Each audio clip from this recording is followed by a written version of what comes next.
Bom, primeiramente, bom dia a todos e sejam todos bem-vindos a mais uma edição do nosso Geocafé. Para quem não conhece, o Geocafé ele é um evento interno da CPRM, no qual a gente discute ideias, projetos e algumas coisas até preliminares para desenvolver melhor o conhecimento dos nossos pesquisadores. Hoje, em especial, nós teremos uma palestra transmitida, né, pela relevância do tema para a sociedade e pelo fato de já ser um projeto melhor consolidado. O nosso palestrante será o Marcos Vinícius Ferreira. Ele ocupa um cargo de coordenação na CPRM e ele é o representante da rede sismográfica dentro da CPRM.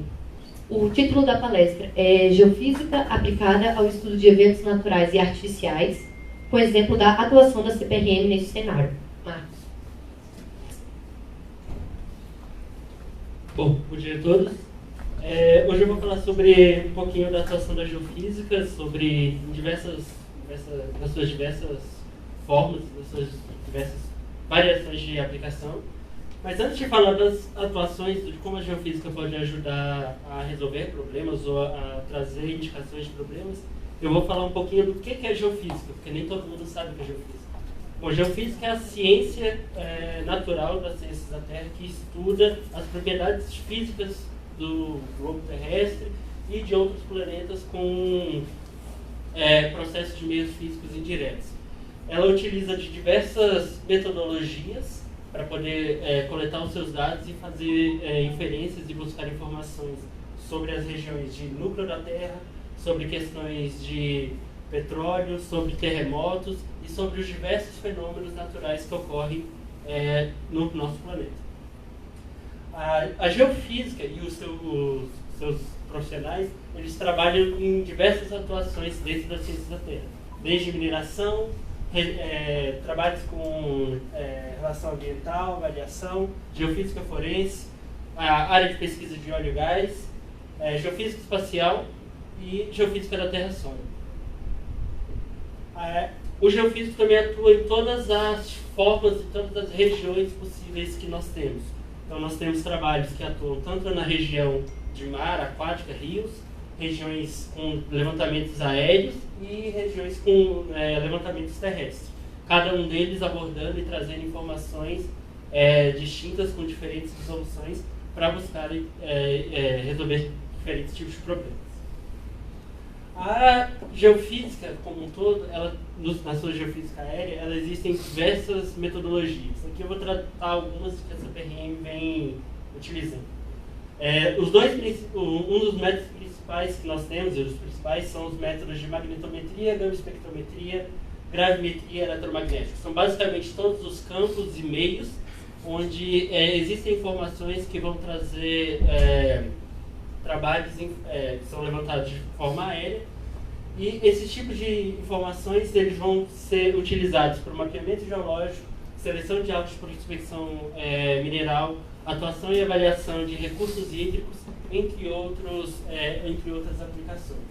Esses levantamentos são feitos por aeronaves, tanto helicópteros quanto aviões, e hoje é recoberto no território brasileiro quase que completo.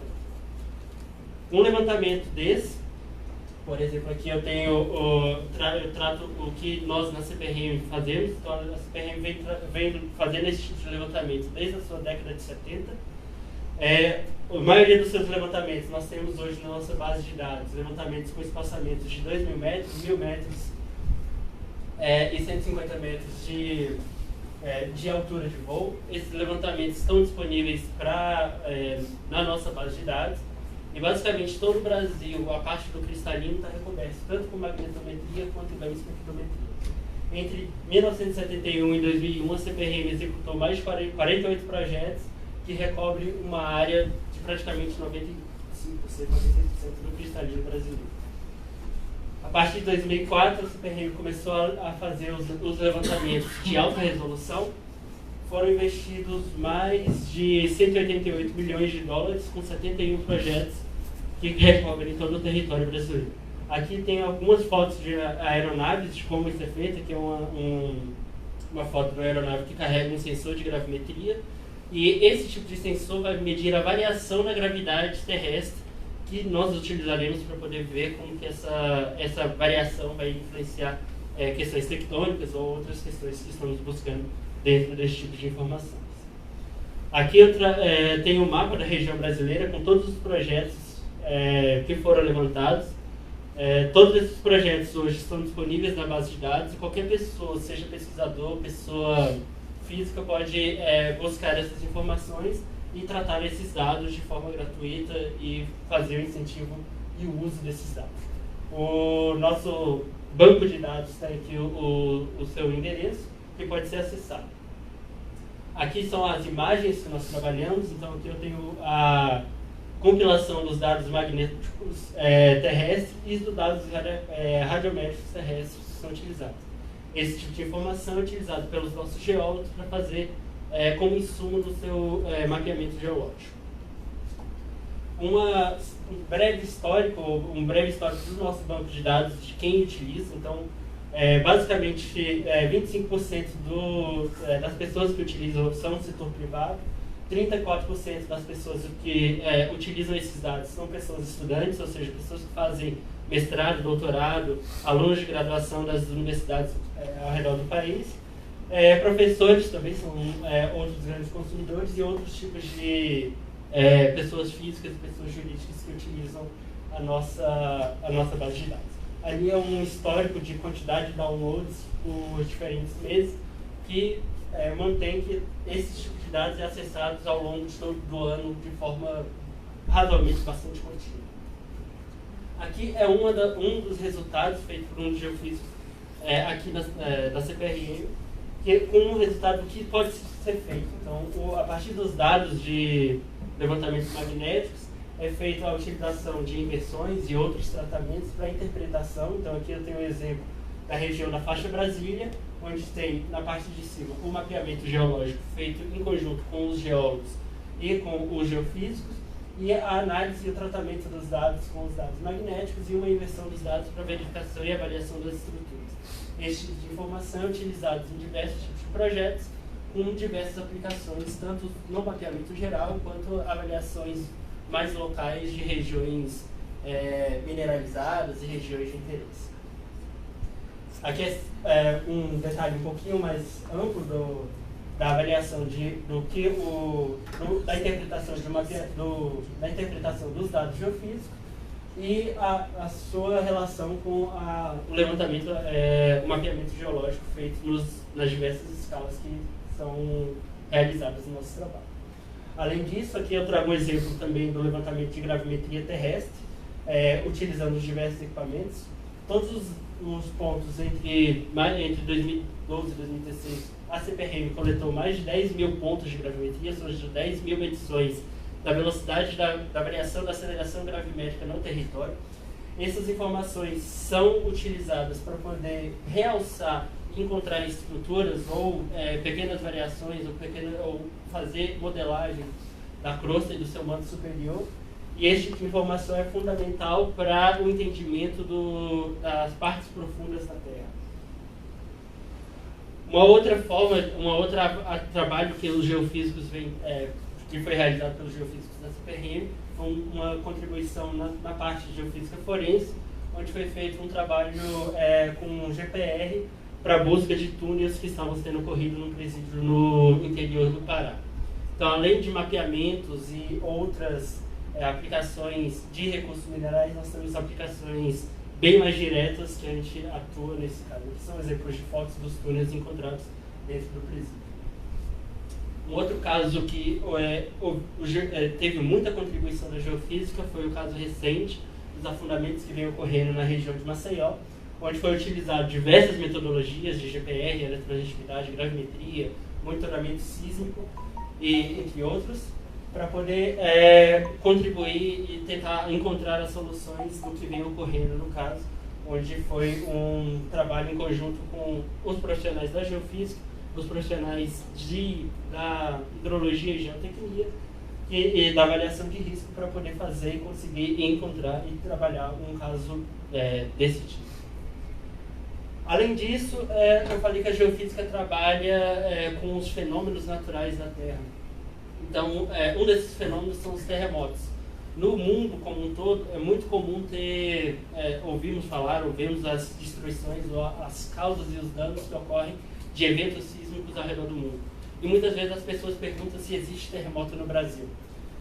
No contexto geral, no que é sempre mostrado, ou pelo menos as principais matérias de geografia, ou quando as pessoas começam a estudar, mostra essa figura onde que o Brasil está no centro de uma placa sul-americana, longe dos limites de placa, onde ocorrem os grandes terremotos. Então o Brasil é um país estável. Ou seja, nos grandes limites, onde nós vemos esses terremotos, especialmente no Chile e no Japão, ocorrem em regiões como subducção de placas, que são esses encontros dessas placas tectônicas. Aqui a gente tem os eventos gigantescos que causam diversos danos. E como o Brasil está no centro, esse tipo de fenômeno não afeta, ou pelo menos nós não temos eventos, exceto na região do Acre, onde eu vou falar um pouquinho mais, com esse tipo de característica. Nós temos outros eventos, que são eventos mais fracos, que ocorrem por outros fatores que eu vou elaborar um pouquinho mais. Então, no Brasil, essa avaliação dos eventos sísmicos é feita através da região da Rede Sismográfica Brasileira.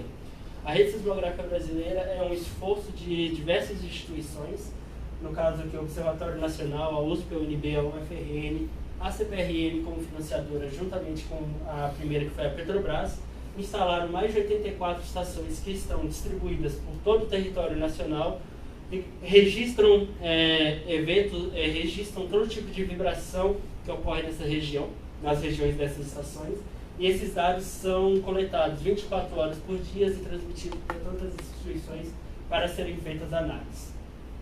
Essas análises vão encontrar todos os eventos, ou os eventos que são possíveis ser encontrados com essa rede, de eventos sísmicos que possam ocorrer dentro do território nacional. Aqui eu tenho um exemplo de uma estação dessa, como uma estação dessa é feita em campo. Então, nós temos, como são estações permanentes, nós temos uma estrutura de alvenaria para manter e armazenar os equipamentos, sejam as baterias, sejam os digitalizadores, modems e outros tipos. Essa é uma estação que nós transmitimos dados via internet, então não precisa de uma antena de satélite. As nossas estações da região da Amazônia e algumas do Nordeste, nós fazemos a transmissão desses dados via satélite, porque o sinal de internet não é tão bom, então para termos esse dado e fazer essas variações nós utilizamos esse tipo de antena. E o sensor efetivamente está enterrado sobre esse conjunto de terra. Aqui é apenas um exemplo de como a nossa rede tem algumas particularidades. Aqui é o transporte de um equipamento numa das regiões remotas do país, que é a região de Tabatinga, onde tem uma infraestrutura um pouco limitante, e com isso isso explica um pouco também da nossa dificuldade de manter e ter estações na região amazônica. Eu trago aqui um exemplo no caso dos Estados Unidos, que também tem estações em regiões de difícil acesso, e um exemplo de como é feito e instalado as estações nesses países. Aqui eu tenho o histórico dos eventos sísmicos que ocorreram no Brasil. O nosso histórico do catálogo dado desde sismos históricos, com o último evento de 1764, até os eventos que nós temos registrados hoje, por exemplo. O Brasil ele tem uma característica, ele é um território de tamanhos continentais, então nós temos diferentes estruturas ou diferentes formas de formação deste tipo de evento.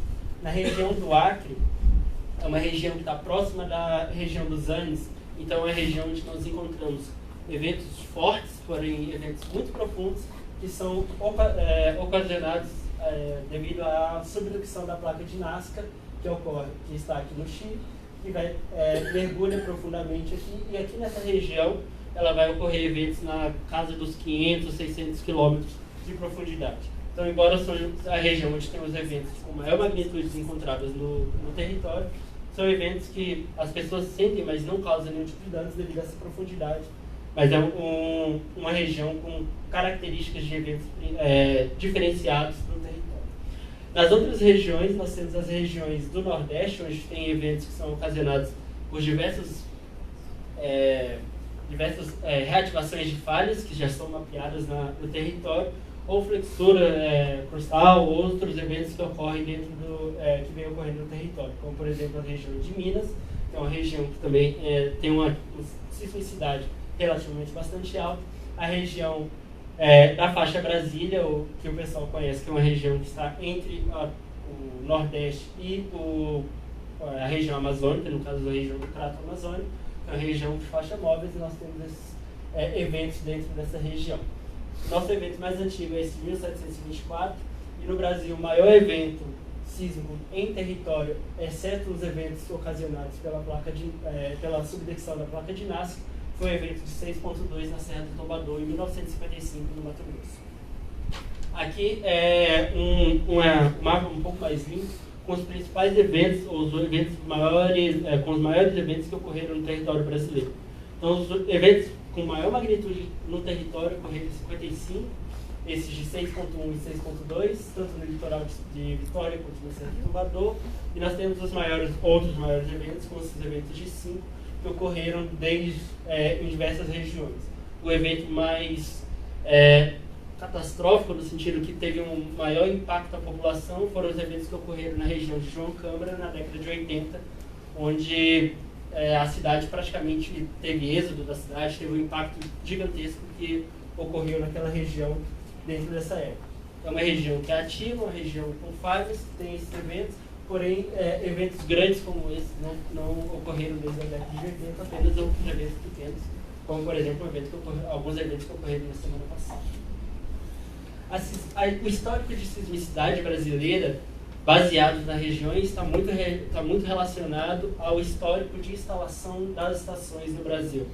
A rede sismográfica começou a ser colocada a partir de 2011, mais ou menos. A maioria das estações foram colocadas, ela começou a ser montada em 2008. Então, o Brasil começou a ter um monitoramento um pouco mais uniforme em termos de quantidade de estações a partir dessa época. Então, antes o que nós temos são pequenas redes que eram montadas de acordo com instituições que trabalhavam nessa região, e isso ia ocorrendo e fazendo esse monitoramento. Então, nós temos que boa parte dos eventos que ocorreram mais antigos, nós tínhamos a região sudeste, uma região com maior número de ocorrência de eventos, e posteriormente a região nordeste, que na verdade é a região que tem o maior número de eventos, começou a ter realmente expressividade em números, porque começou a ter a sua rede para monitorar. Uma região, que é a região norte, que tem uma quantidade de eventos significativa também, ela, embora apareça aqui em quarto lugar, é uma região que só há pouco tempo, menos de 5, 6 anos, teve uma quantidade de instalações de rede de monitoramento para nós termos esses dados. Aqui eu tenho o nível de detecção que hoje nós possuímos. Todos os eventos com magnitude de 2,5, eles basicamente podem ser detectados em praticamente todo o Sudeste, no Nordeste, em algumas regiões do Norte. Qualquer evento de magnitude 3,5 que ocorra no Brasil, hoje é passível de ser detectado. Qualquer evento de magnitude 4, com certeza, em qualquer região do Brasil vai ser detectado. Isso mostra que a gente ainda tem uma lacuna para poder preencher na nossa região, para ter um monitoramento adequado de eventos pequenos. Esses eventos pequenos vão, embora não sejam eventos que vão causar danos, mas são eventos que dão indicativos de como uma falha pode estar desenvolvendo, ou como a sua sismicidade, ou como a sua atividade pode vir a ser ocorrida. E isso eu trago como a partir disso nós temos uma estatística de mais ou menos a ocorrência dos eventos, com pelo menos os principais. Então, eventos de 3, que é a partir daqui onde as pessoas geralmente conseguem sentir, exceto eventos menores que, dependendo de onde ele ocorre, da sua profundidade, as pessoas vão sentir, mas eventos a partir de 3 nós temos pelo menos 2 por mês, 4 nós temos 2 por ano. Aqui eu tenho os casos clássicos, como Montes Claros, onde a população relata e vem sentindo. Itacarumbi, em Minas Gerais, um evento de magnitude 5, que é um evento onde já pode trazer algum tipo de impacto na sociedade. um a cada 5 anos, e os nossos eventos maiores, que nós tivemos em 55, não tivemos outros ainda, nós temos uma estatística de que um evento desse possa vir a ocorrer a partir do nosso catálogo, um a cada 50 anos. Aqui eu trago o caso mais recente de enxame sísmico, ou seja, uma quantidade de eventos exacerbada que ocorre dentro da região, é a região de Quixeramobim. Até hoje, mais de 1.500 eventos ocorreram nessa região. São eventos pequenos, mas que a população local sentiu e foi relatado. E nós temos uma rede local monitorando isso. Esse aqui é um trabalho feito especificamente pelo grupo da UFRN, onde a gente vem trabalhando com ele e vendo esses resultados. Sempre, quando alguém fala de terremoto, sempre fala qual é a sua magnitude, o que é um número que magnitude de escala Richter, que as pessoas às vezes não conseguem conceber o quanto isso. Então aqui tem um gráfico de qual é a relação da magnitude para a liberação de energia. Então um evento de mais ou menos magnitude 2, ele tem uma energia liberada de mais ou menos aproximadamente 56 kg de explosivo. Um evento de magnitude 3, esse que eu falei que as pessoas já começam a sentir, ele é um evento que tem mais ou menos aproximadamente 1.800 kg, uma explosão de 1.800 kg de TNT.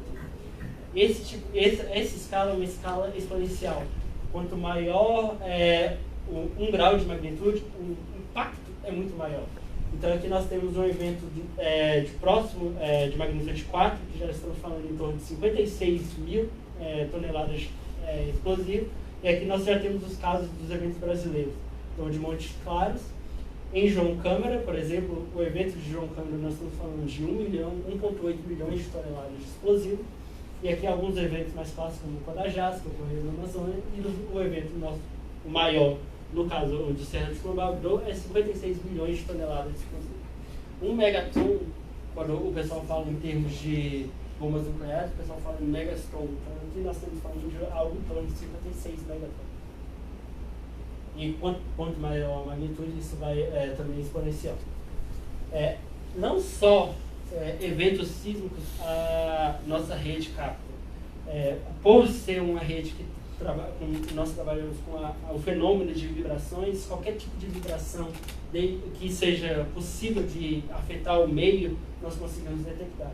Aqui eu trago o exemplo das detecções de explosões, que nós temos, são as detecções de 2018. Nós detectamos mais de 1.500 explosões, e essas explosões são feitas pelo território para vários motivos, especialmente mineração.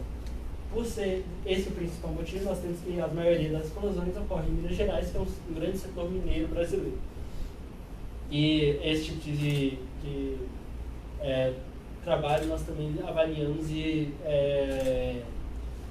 fazemos esse monitoramento. Em média, nós temos em torno de 10 explosões sendo registradas pela rede por dia. Algumas ideias de expansão da rede. Além disso, com o nosso histórico, nós temos a avaliação do risco sísmico, ou seja, a avaliação de qual grau de aceleração de vibração do chão que pode ser ocasionado ou esperado em um determinado período de tempo. Esse tipo de estudo é feito para poder avaliar questões de grandes obras, como usinas hidrelétricas, usinas nucleares, e qualquer outra grande obra que tenha que ter um grau de confiabilidade para que a estrutura não venha a ser afetada de surpresa por algum tipo de vibração que ela não foi esperada nessa construção. Hoje o Brasil tem uma norma, que é a NBR 15421, que foi baseada num estudo de risco sísmico global de 99, onde antes não tinha rede sismográfica, e posteriormente à instalação da rede sismográfica nós temos o nosso mapa de risco sísmico, que foi feito pelos pesquisadores brasileiros, e esse mapa está sendo atualizado à norma para que as próximas grandes construções estejam de acordo com o risco sísmico real, o risco sísmico que nós temos avaliado desde a avaliação, porque no risco sísmico que foi feito anteriormente, basicamente só levava em conta os anos, e um grande evento que foi o evento de João Câmara, que levou a ter algum tipo de avaliação de risco sísmico na região do Nordeste. Mas quando nós vemos no Brasil, sabemos que o risco é um pouquinho diferente, um pouquinho mais um pouquinho mais complicado do que simplesmente essa consideração inicial. Além disso, nós temos sismos que são desenvolvidos, que são feitos, ocorrem por fenômenos humanos, ou seja, construções humanas ou atividades humanas podem gerar sismos. Aqui nós temos o exemplo da construção de hidrelétricas, que algumas hidrelétricas no Brasil, nós temos diversos reservatórios nossos que levaram ao desencadeamento ou à ocorrência de sismos posterior à sua instalação. Muitos desses reservatórios existe o monitoramento sísmico deles devido a uma resolução da ANAEL. Aqui eu trago o exemplo de um evento 3.8 que foi em 2007, eu não me lembro exatamente, mas no Brasil nós temos esse tipo de monitoramento para esse tipo de caso, já que o Brasil tem uma grande quantidade de hidrelétricas. Não só o tamanho da hidrelétrica influencia, mas sim a região onde essa hidrelétrica foi instalada. Então não é só uma questão de tamanho de reservatório. Alguns casos que nós tivemos de avaliação de uso desses dados, o primeiro deles foi no desastre de Mariana, onde pré o desastre e pós o desastre teve a ocorrência de microsismos ou pequenos sismos. Então nós tivemos mais de 8 sismos ocorrendo, alguns antes, outros depois do evento. Podemos ter essa avaliação desses eventos com relação a algum tipo de ocorrência dentro da barragem. O outro caso que ocorreu foi o caso de Brumadinho. Nesse caso aqui, não ocorreu nenhum sismo pré o rompimento. No entanto, com os dados da rede, nós conseguimos avaliar, ou pelo menos acompanhar a movimentação da lama. Então aqui nós temos o registro da movimentação da lama, porque ela vai causar um distúrbio ou vibração ao longo do seu caminho, e isso foi registrado pelas nossas estações. E com todo esse leque de ampliações e de trabalhos que nós temos da geofísica, faz pensar quais são os próximos passos, os 10, 15, 20 anos. Então nós temos, estão sendo desenvolvidos hoje os levantamentos geofísicos com drones. Então os grandes sensores estão sendo miniaturizados e colocados em drones para poder fazer levantamentos de alta resolução, aqueles levantamentos aéreos que eram realizados com aviões e helicópteros. Hoje nós temos diversas aplicações com alguns resultados que antes não tínhamos, com aplicações de inteligência artificial para encontrar novos padrões e novos resultados dentro do Big Data, ou da quantidade de dados que nós temos de geofísica, e outras metodologias que estão sendo sempre desenvolvidas. É isso.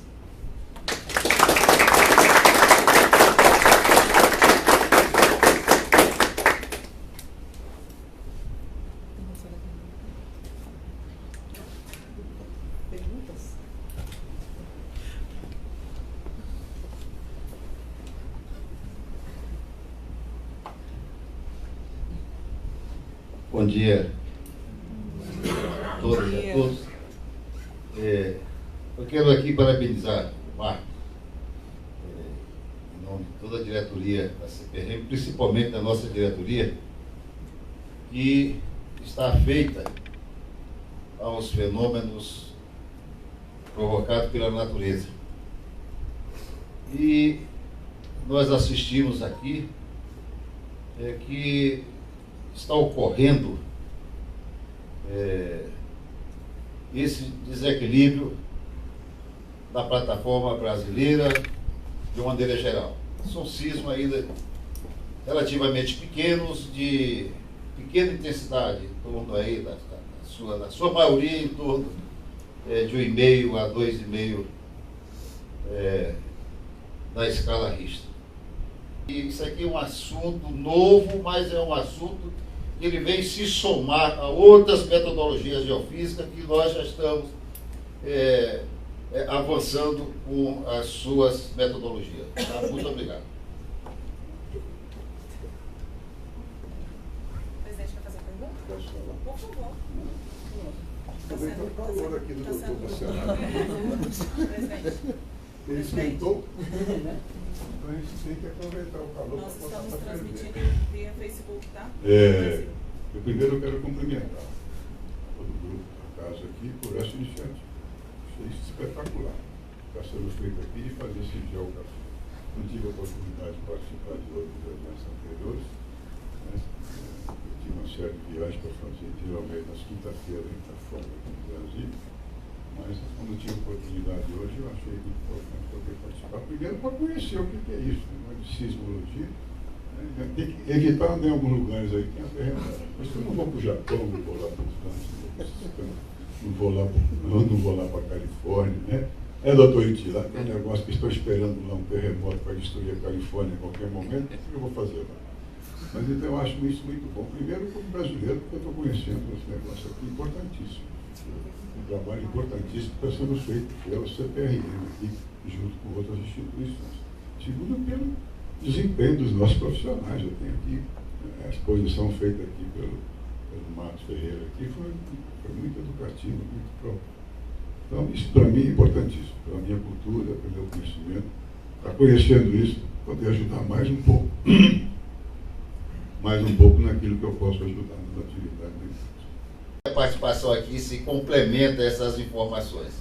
Tá bom? Então, o Nordeste realmente é interessante. Tá? E também o Nordeste, ele é interessante não só por essa ocorrência dos abalos sísmicos, mas também pelas ocorrências minerais que são possíveis ocorrerem ao longo associado a esses falhamentos. O doutor Roiti quer também se manifestar. Eu levo lá. É bom que o senhor vá para lá, doutor Roiti, nós estamos transmitindo ao vivo pelo Facebook, as pessoas estão assistindo, fazendo perguntas também. Marcos, parabéns aí pelo seu trabalho, viu? Eu queria dar uma ideia, uma sugestão e uma pergunta. Então, a ideia é a seguinte: os continentes aí estão se separando. Na verdade é isso que acontece. E essa separação, ela não é na forma paralela. Ela é feita assim. A primeira parte que se separou da África está no sul, não está no norte. Ela está agora no norte se separando.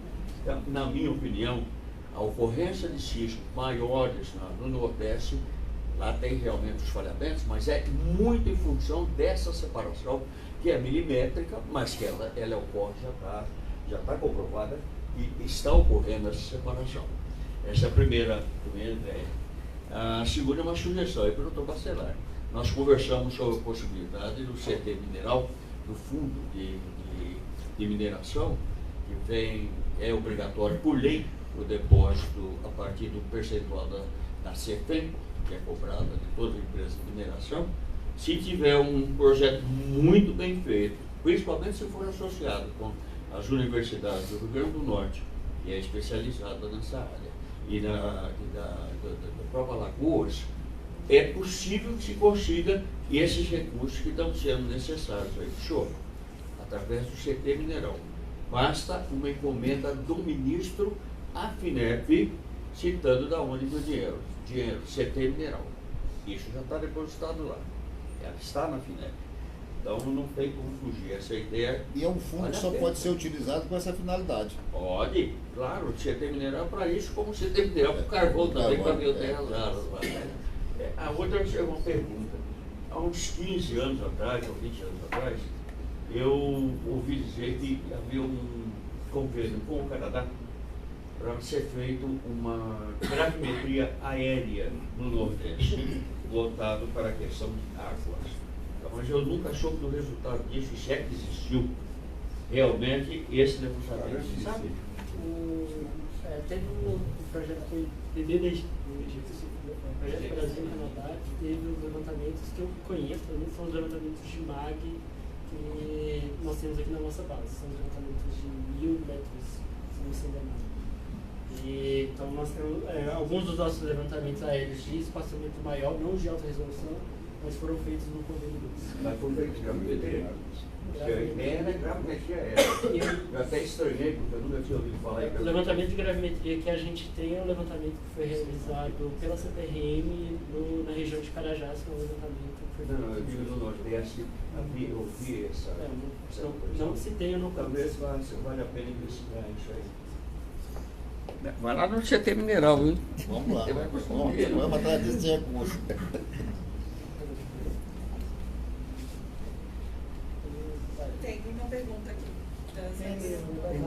Não, faz a daí primeiro. Tem uma pergunta aqui das redes sociais. Você acha que o aumento da densidade das estações sísmicas poderiam auxiliar no monitoramento de barragens? O monitoramento de barragens, na verdade, eles são feitos com estações locais. Essas estações que eu mostro aqui são as estações que nós temos da rede permanente, são utilizadas para fazer o monitoramento, vamos dizer, global do Brasil. Quando se passa para trabalhar com monitoramento de estruturas ou projetos mais específicos, nós estamos falando de redes locais que são feitas justamente para isso. Então, por exemplo, em Maceió nós temos uma rede local que foi instalada para aquela região. Nas barragens, diversas barragens de grande porte, nós temos estações que são colocadas pelas concessionárias para fazer monitoramento daquela estrutura. E a mesma coisa ocorre, por exemplo, em outras regiões que nós temos eventos ou ocorrências, como o caso de, por exemplo, Quixeramobim, tem uma rede local destinada para poder fazer aquela instalação. E regiões que vem ocorrendo eventos ou que ocorre algum tipo de anormalidade ou qualquer coisa assim, a rede sismográfica brasileira se mobiliza e vai instalar uma rede local naquela região para fazer um monitoramento específico para encontrar justamente esses sismos pequenos. Deixa eu falar uma curiosidade, só curiosidade mesmo, tá? O único evento natural que não se pode prever é justamente o terremoto. Você pode prever a erupção vulcânica, pode prever todo mundo. O terremoto abalo sísmico a gente não pode prever. Então, existe apenas uma escala, isso é uma curiosidade que eu nunca comprovei isso aí, chinesa, de animais. Os primeiros a sentirem um abalo, que vai ter um abalo, seriam os elefantes. O último seria a galinha. Quando a galinha, ela no coleiro, ela percebe que já deu terremoto, já põe ela no coleiro. Então, os chineses utilizam essa escala de animais. Eu não sei exatamente quais são os animais. Sei que o primeiro o elefante, e a gente viu isso no tsunami, né? No tsunami de 2004, os elefantes foram os primeiros que foram subindo para áreas, não foi isso? Então, agora, as galinhas ficaram para trás, devem ter corrido até a ligada. O problema é trazer os elefantes para cá.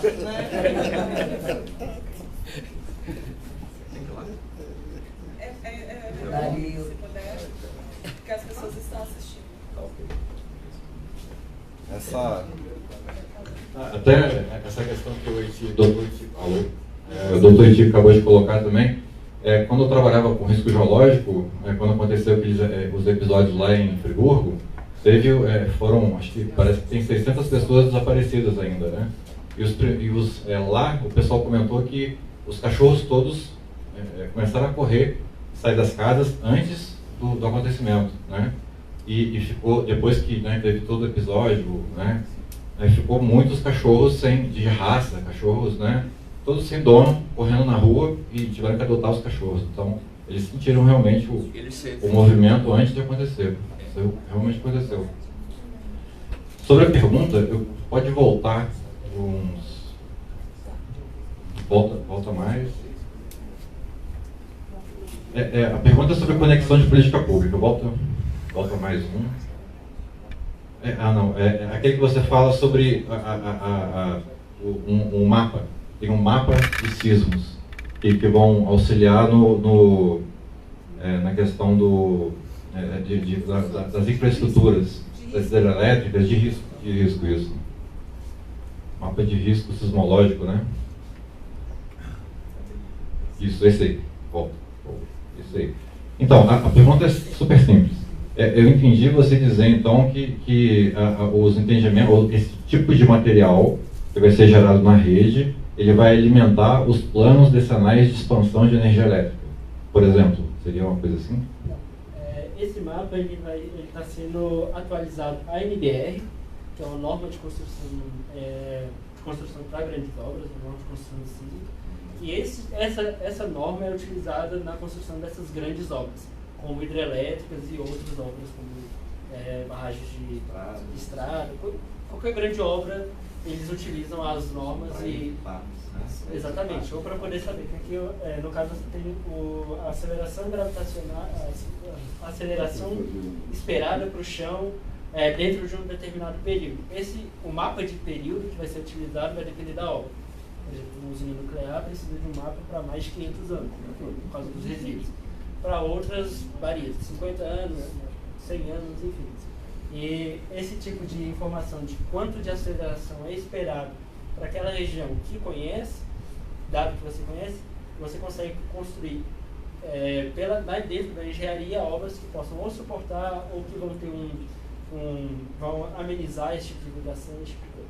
Então isso é feito para esse tipo de construção, mas não vai influenciar diretamente o plano decenal ou qualquer plano da uso de uso. Mais alguma pergunta, dúvida, curiosidade?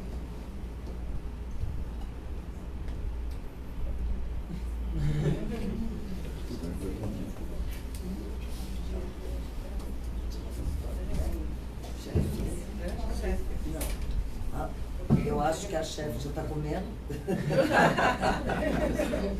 Já dei a largada, vamos ok? Se não tiverem mais alguma dúvida, gente, vocês... Então se lembrem, não adianta criar galinha em casa. Vou trazer o elefante. Valeu a dica. Bom, visto que não tem mais nenhuma pergunta, nem aqui, nem pela rede social, a gente dá como encerrado o Geocafé, mas tanto aqui quanto nas redes, sintam-se à vontade de continuar perguntando, né, perguntas que possam surgir posteriormente serão respondidas pela própria rede social. Muito obrigada.